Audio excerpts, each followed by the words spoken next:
Sendo que o comportamento dele não era um comportamento que lhe permitia escalar o Roger Guedes como titular do Corinthians.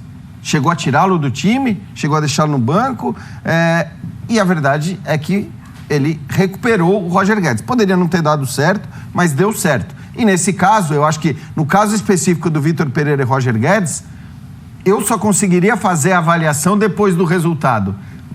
Você fala, bom, vamos ver, é uma tática ousada, é uma tática arriscada, pode ser que ele perca um jogador que tecnicamente... Ou até os outros que se incomodam com a situação também. Com a postura dele.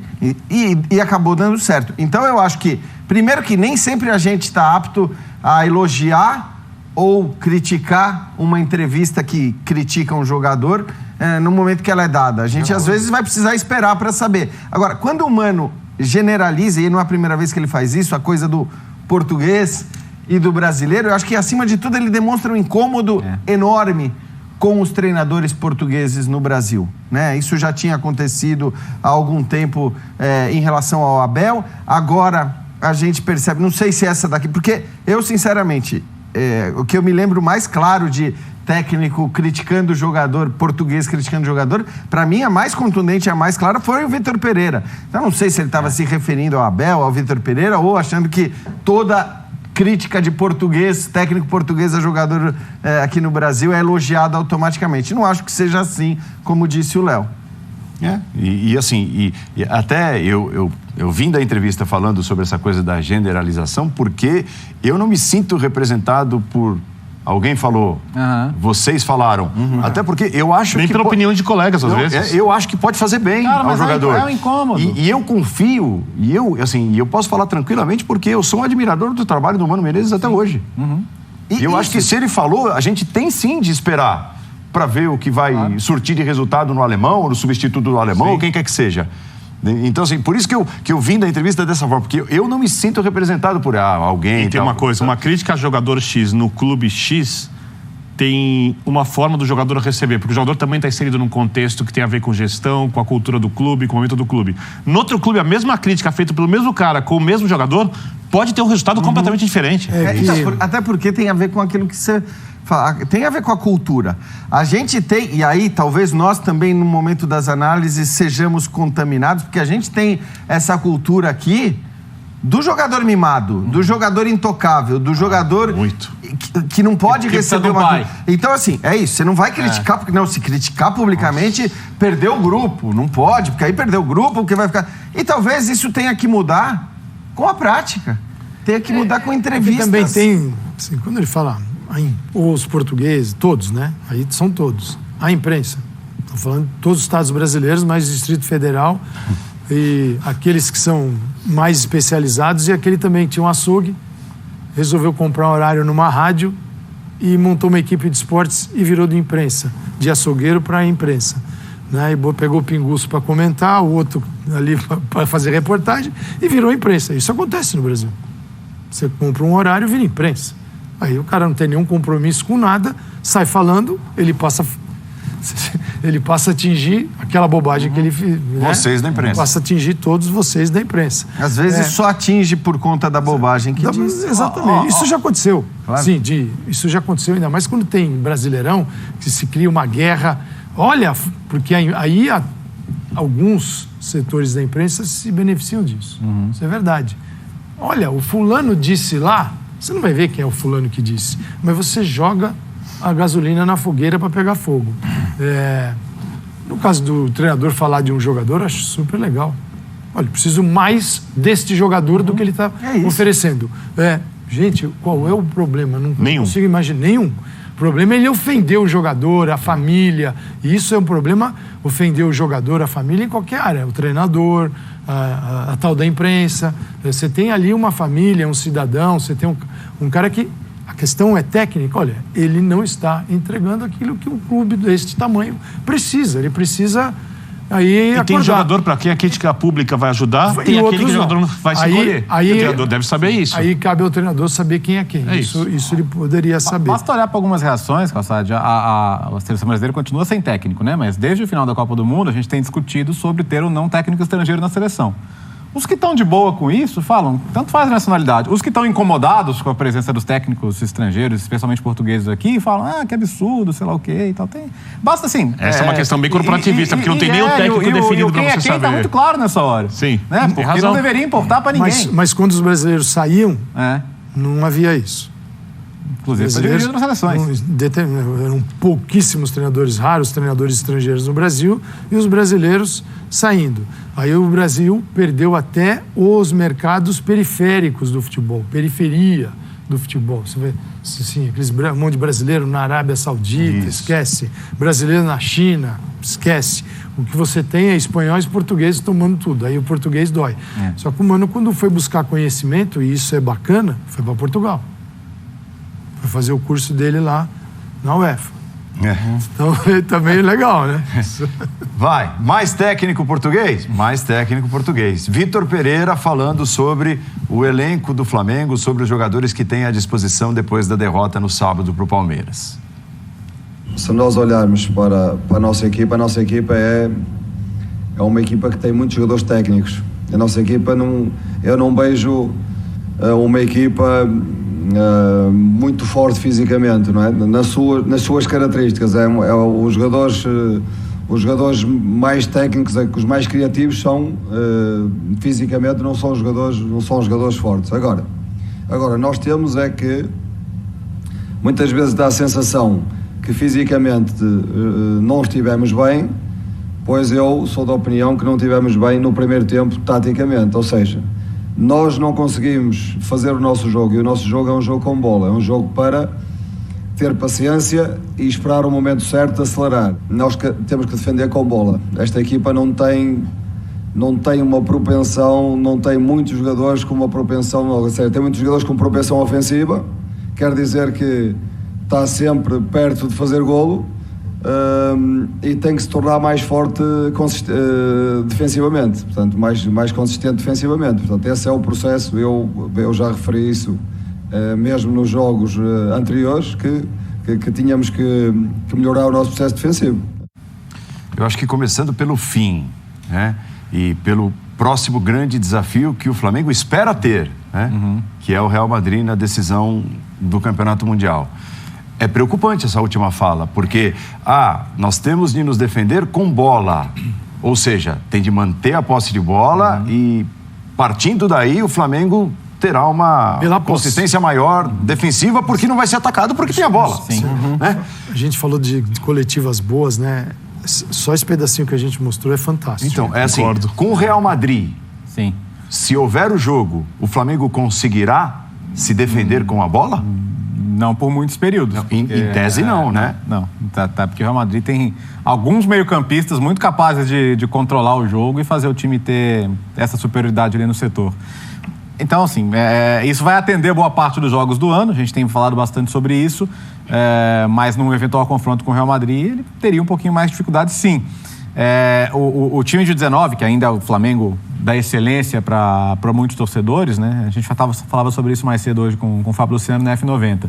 Era um time que tinha uma capacidade de manter a bola, mas de recuperar a bola muito rápido, né? De morder, de sufocar o adversário. Às vezes o adversário tinha até medo de sair para cima do Flamengo, porque sabia que o Flamengo, roubando a bola, teria espaço para Bruno Henrique, por exemplo, para aproveitar. Então, era um pouco diferente daí.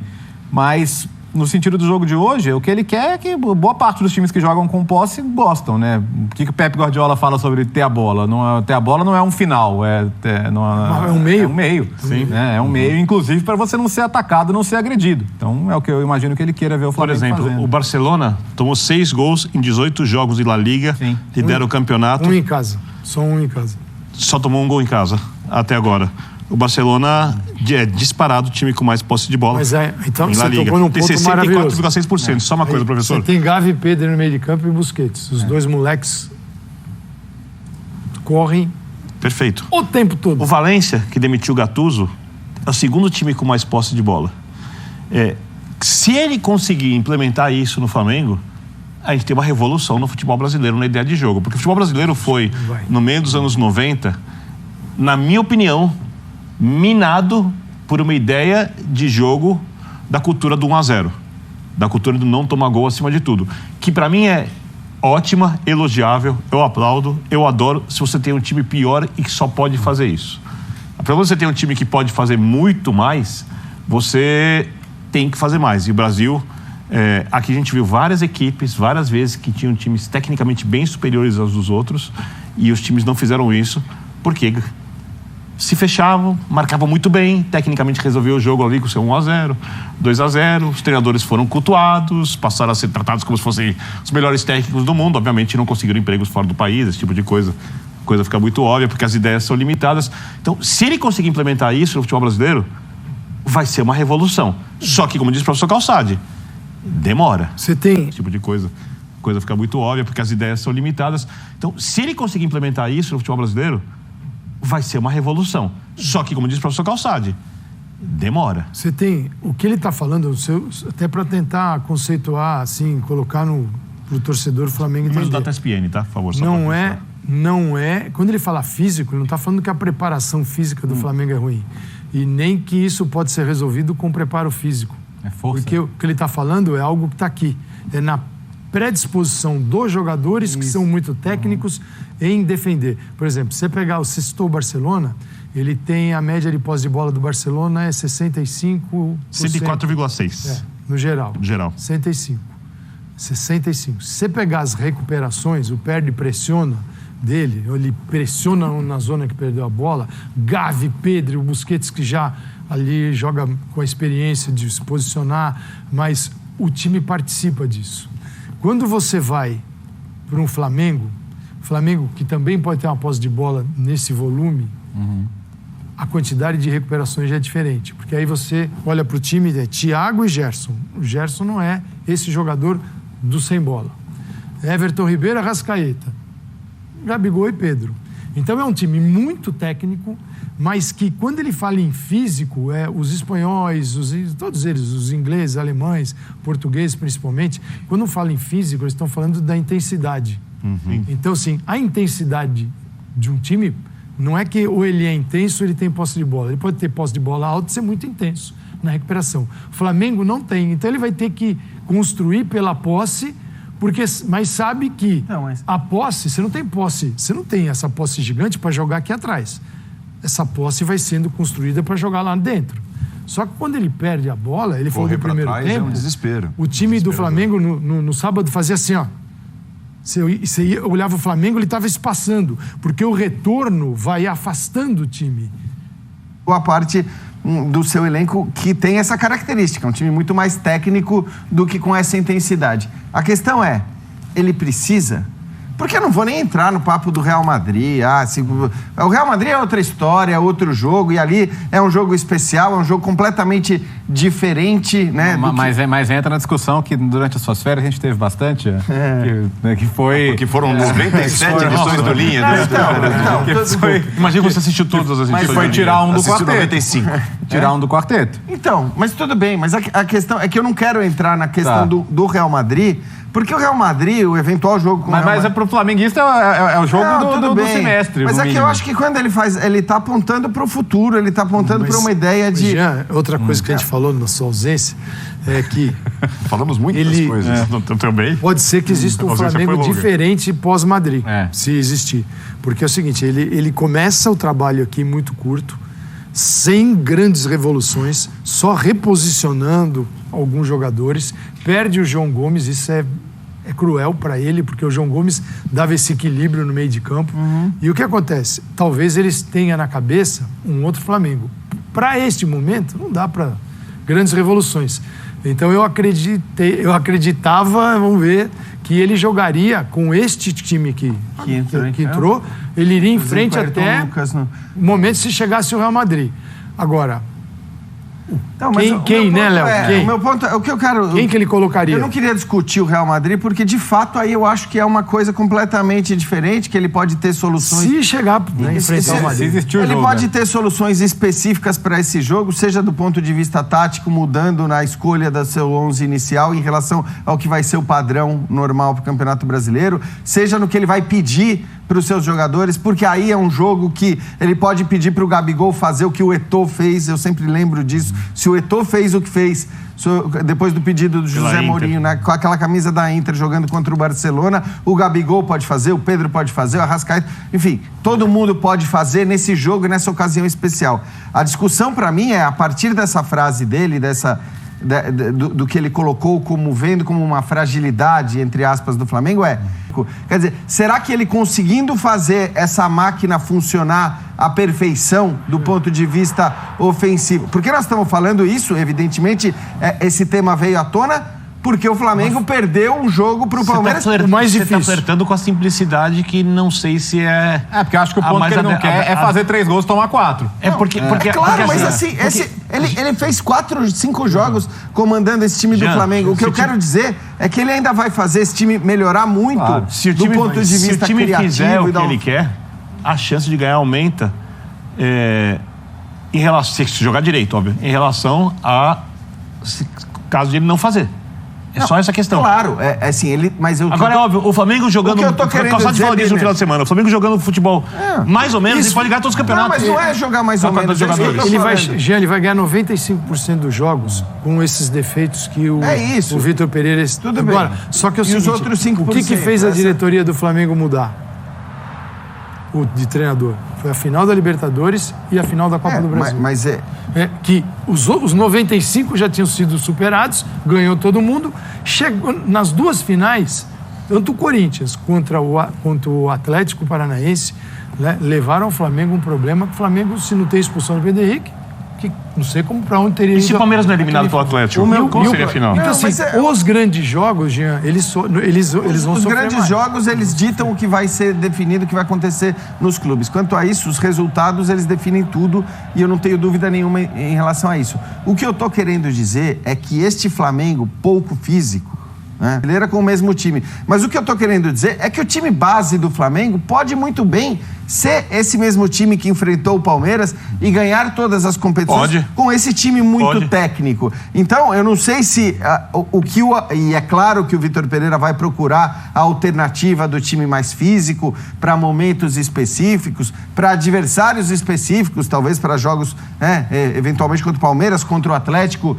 no Brasil. Mas o que eu estou querendo dizer é que talvez esse não precise ser o time físico, ou o time mais físico, talvez não precise ser o plano A do Flamengo. É claro que ele tem que ter isso preparado para ocasiões específicas, mas a questão técnica, ela é tão superior do ponto de vista da qualidade do elenco, que se você fizer esse time jogar ao máximo, eu acho que a discussão... Eu concordo contigo. O Flamengo pode ser campeão jogando como jogou, com um pouco de ajuste, ganhar todos os campeonatos. Pode acontecer.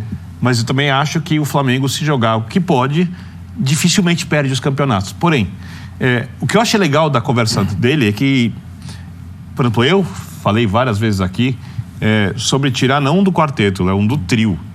Né? E até citei quem, para você ter um meio de campo um pouco mais consistente, ter mais facilidade de recuperação de bola e, tecnicamente, um time que já jogaria muito bem poder resolver os jogos. O que ele faz ali é o contrário do que eu cogitei aqui. Ele quer dar um passo à frente. Ele quer dar um passo à frente, ele quer mais. Não, e eu acho isso admirável. E ele revela aí uma outra coisa. Que a escalação do Flamengo hoje, do meio campo para frente, é uma escalação que acomoda todos. E ele vai ter que tirar alguém. E agora sim,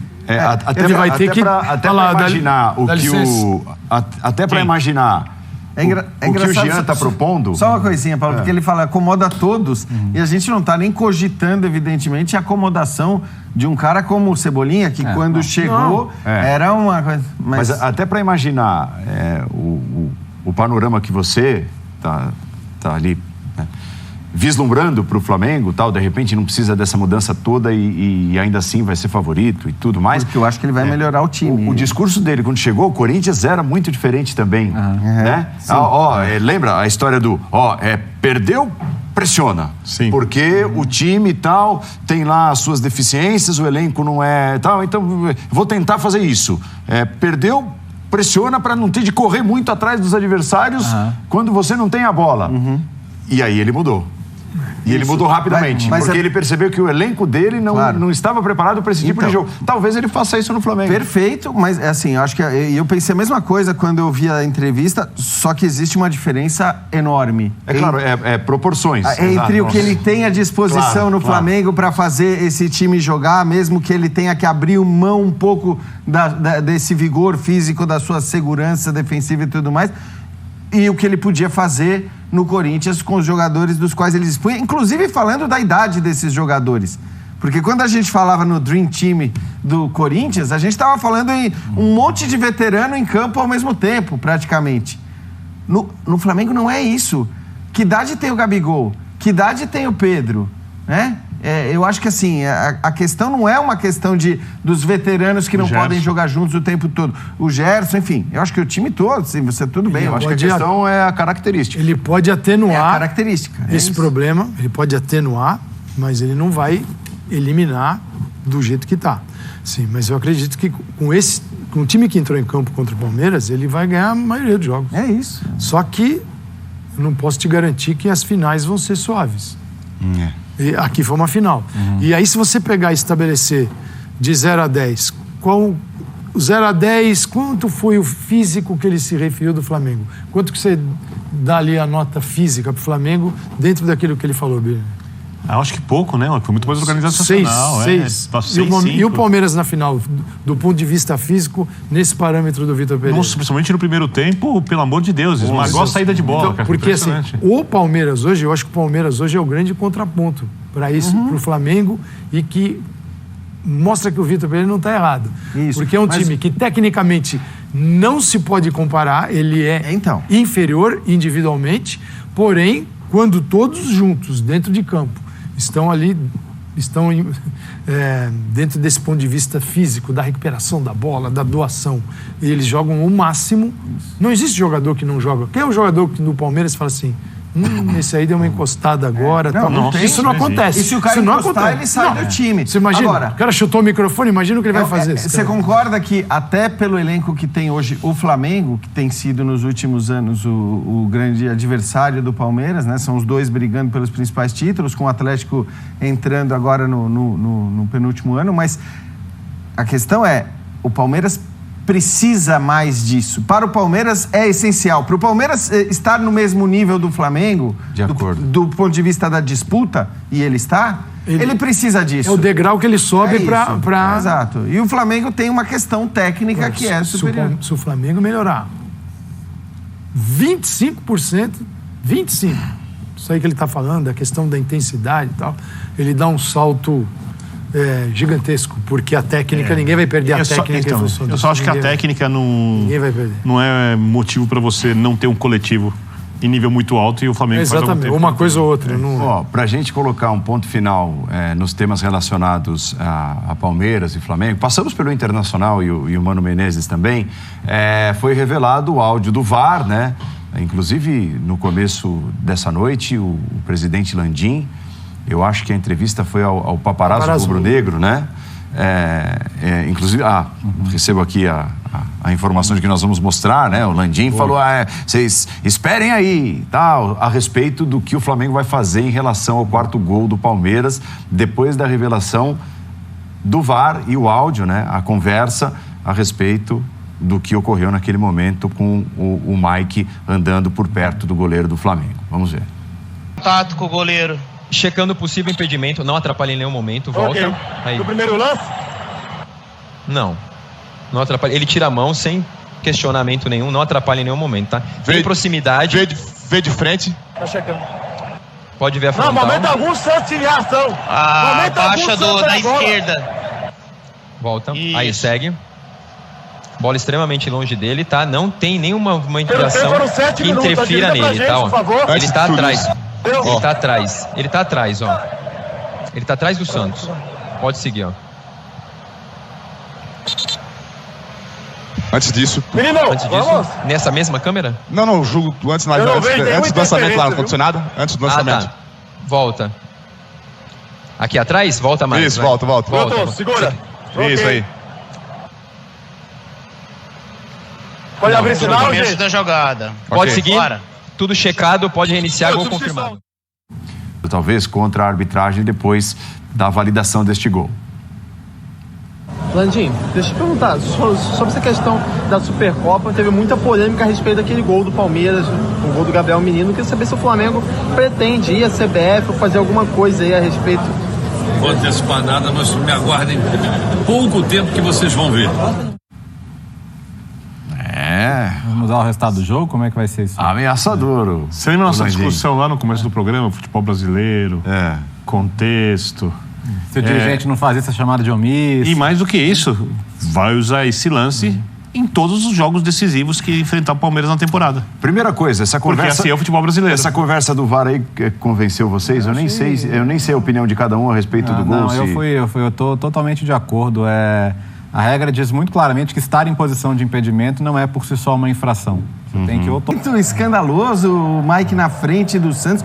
A hora que eu vi o lance, sinceramente, o que me veio à cabeça é exatamente aquilo que a gente estava discutindo. Quer dizer, como a gente cria factoides, notícias a partir de coisas... Esse é o típico lance que, assim, na Premier League, para citar a Premier League de novo como exemplo, não ia nem se falar desse lance depois. Ele está atrás do goleiro. O Santos, ele não estica o braço, sabe-se lá por quê, mas não tem nada a ver com o Mike. Então, realmente, é uma coisa...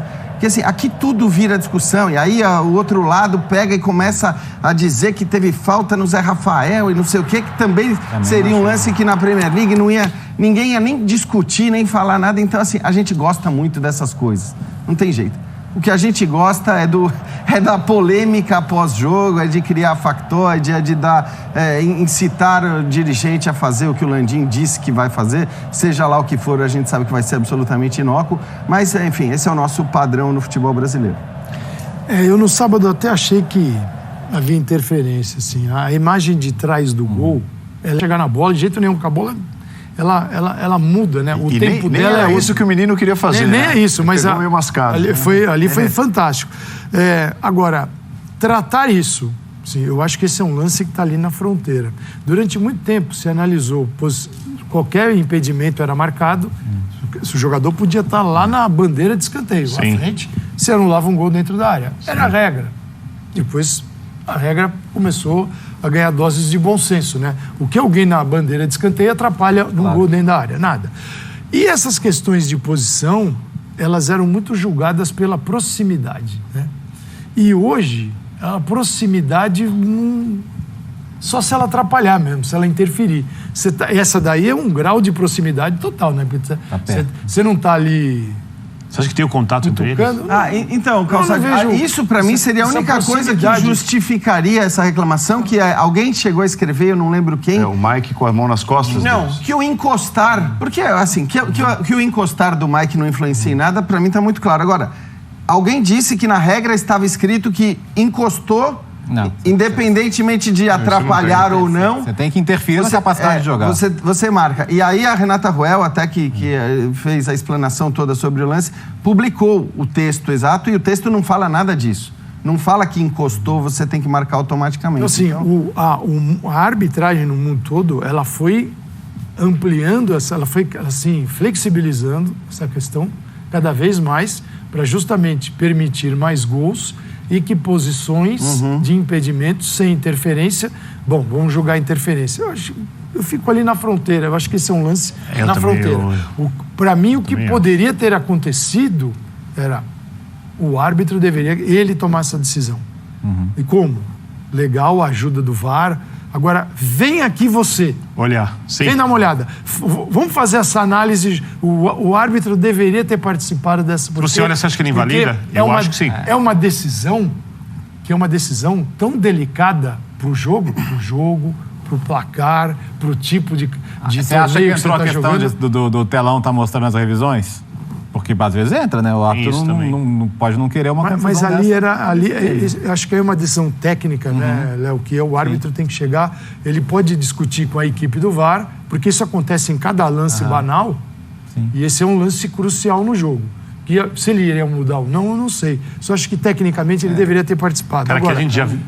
pegar esse lance como se fosse a coisa mais óbvia do mundo e não, partir nem para um lado, cima, nem para o outro. Nem para um lado, nem para o outro. Cara, assim, lendo friamente a regra, eu entendo que não marcam. Vendo tudo que fizeram ano passado, eu acho que o lance é bem dúbio. A gente precisa parar, né, cara? Não precisa, porque o critério é mais importante que a regra. Terrível, cara. Então, o que eu disse? A gente precisa deixar de lado o nosso passado e pegar o presente. Vou repetir o que disse aqui no sábado. Eu só não condeno a não marcação do impedimento, porque é o começo de temporada e eu espero para ver quais os critérios que vão ser adotados nessa temporada, porque eles mudam de ano para ano, mesmo com recomendações iguais ou diferentes. Sim, às vezes muda no próprio semestre. Então eu vou esperar, porque eu vi ano passado, por exemplo, só uma coisa, professor Calçade, lance de impedimento em gol, em que o cara chuta a bola pro gol, o goleiro vai em direção da bola, ele pula para pegar a bola desvia, vai do outro lado no jogador, o goleiro vai na bola, mas ele tinha visão talvez 5% ali encoberta, tal, ele foi na jogada e por causa dessa minúscula dificuldade gerada pelo goleiro, foi marcado impedimento no goleiro. Então, tô falando do que aconteceu ano passado. Eu não sei como vai ser esse ano. Mas a regra não põe um grau mínimo. É uma fronteira. De diferença. Ou tem ou não tem, Bini. Cada lance é um lance. Então, não era pra ter sido. É a fronteira. Os critérios, Bini, a gente não pode despejar tudo no critério, porque o critério é 50%. Sabe por quê? Os seres humanos são diferentes.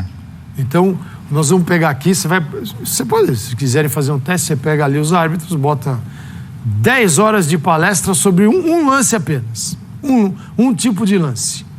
Depois você joga 10 lances na mão deles, os mesmos caras, homens e mulheres que assistiram aquela palestra, e eu duvido não vai casar, não vai dar certo. Porque são pessoas que julgam diferente. Embora você tente afinar cada lance, se ele tropeça no Mike, tá no lado do lance. Se ele tropeça. Se ele bate fala assim, se ele bate no ombro do Mike, o lance tá... Se ele cai depois desse encostão que não era para derrubar? Ele tá no lado do lance. Entendeu? Então, mas é o mesmo chute na mesma condição. É por isso que eu falo que aqui é complicado. Em todo lugar. Nós vamos ao intervalo e voltaremos daqui a pouco falando